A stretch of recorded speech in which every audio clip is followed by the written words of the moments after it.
to simulate Georgia Tech's offense today, a day before game day. Are you happy with the way the scout team was able to try to put together an attack? Our scouts did a great job. In fact, Norm came up to me yesterday and made that comment. He said, boy, those kids really did a great job all preparation. So we've seen it on tape. We've seen it on the field. On tape, we're seeing it at game speed. On the field, we can't. There's absolutely no way. We can take our starting offense. It wouldn't be close. We just don't have that kind of personnel. We certainly don't have.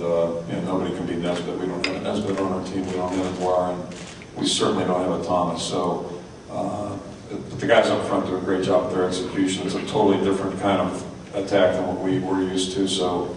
All that being said, we've looked at it, we've seen it, we've tried to simulate it, but it's not what we're going to see tomorrow night. And that's it's going to be an interesting transition for us. We'll see how we handle it.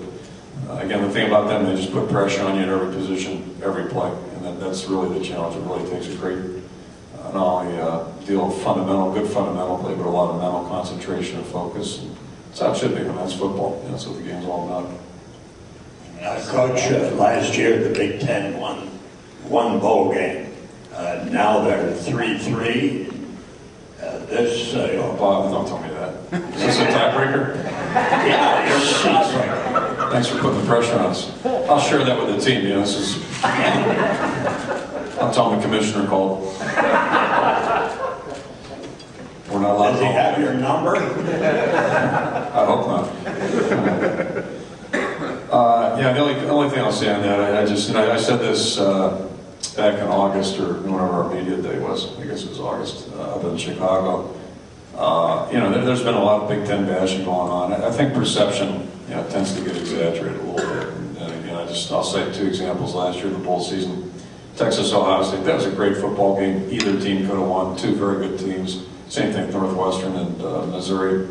And so I think.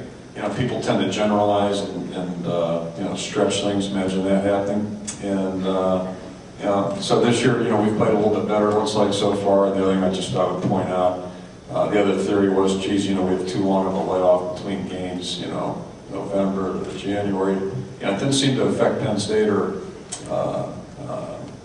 blanking out here, Penn State and Ohio State the other day. They both came out victorious. And, maybe if we played in December, maybe they would have won by 7 more points apiece. I don't know. I'm not that smart, but I think a lot of this stuff just gets, we all have a month to sit around and wait, and everybody's going to think of theories and all that jazz, but it gets down to two teams playing. That's how I look at it. 2 seats in front of Bob on the aisle. Doug Robertson from the International Constitution. Knowing that Georgia Tech likes to go forward on the fourth and just about anything, how does that affect your game planning and play calling? Well, the game plan, it's very obvious when the ball's on the wrong half of the field.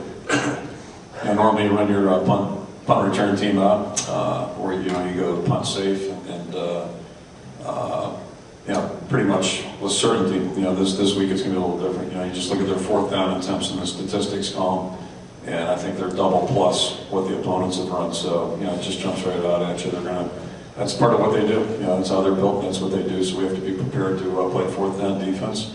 And flipping it around, they've converted a lot of those 4th downs, just like they've made a lot of big plays.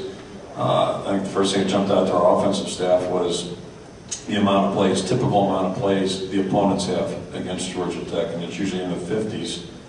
That's a low number. So really what that tells you right off the bat is that you better maximize every possession you get, because you may not get too many of them during the course of the game. The other thing that jumped out at us was, it seems like whenever an opponent scores, next time the film comes on, there's a 6-8 minute gap, and Georgia Tech's responded to that. They've been very, very good at responding to opponent scores. So, that's why they're the conference champs. They've done a great job all season long. We're going to the back row to your left. Coach, it wasn't too long ago that people were questioning whether Paul could take this offense to the highest level of college football and be successful. What do you think, not only the last 2 years at Tech, but the work he did at Navy says about the option, but also what kind of football coach he is? Well, I wasn't one of those people, and I don't pretend to know Paul well. But we were first on the field back in '87 together. I was an assistant in Iowa, and he just had gone to Hawaii. And I distinctly remember Bill Brazier, our defensive coordinator, and the rest of the staff, talking about the challenge that was going to present. They did a lot of work on it. They were extremely concerned about it, and Hawaii beat us that day. Actually, I think it was 27-24, something like that. Anyway, they did a great job. So that was my first, glimpse at his work. Learned about the ham bone, and I was a ham bone at that point, and I think I'm correct in saying that. And then, you fast forward when he went to, I'm not going to sit here and tell you I followed Georgia Southern. When I was at Maine, I guess I was hoping, we were hoping we'd play anybody in a playoff. I don't know kidding about it. I've been thrilled to play him, but, we weren't that good. So, when he went to Naval Academy, it was very, very clear, that the kind of coach that he is. And I would counter that and say, if you can win at Naval Academy, there are some real challenges at coaching at the service academies. The people that have coached well at service academies can coach. I mean, that's, to me, just what I would say. And that's, look at Air Force, you look at Jim Young going back to the 80s at West Point. Some of the greatest coaching's done there, and some of the greatest kids in the world are playing there.